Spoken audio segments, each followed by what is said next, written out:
সহজেই শিখে নিন অটোক্যাড সফটওয়্যার দিয়ে কীভাবে ডাবল ডোর তৈরি করবেন। এখানে 5 ফিটের একটা ডাবল ডোর তৈরি করা আছে, আমরা এই ডোরটাই তৈরি করব। লাইনের শর্টকাট এল লিখে এন্টার। এই পয়েন্ট থেকে আমরা 5 ফিটের একটা লাইন নেব,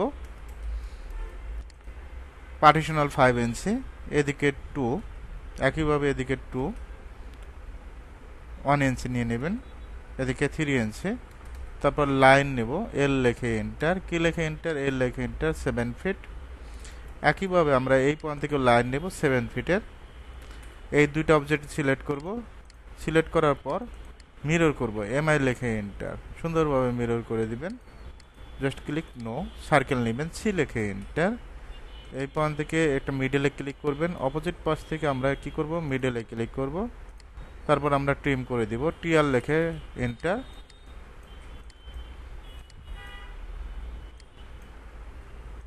ট্রিম করে দিব। এভাবে চাইলে আপনি যে কোনো মেজারমেন্টের ডাবল ডোর তৈরি করতে পারবেন। ডাইমেনশন চেক দিব, ডিএলআই লিখে এন্টার। First point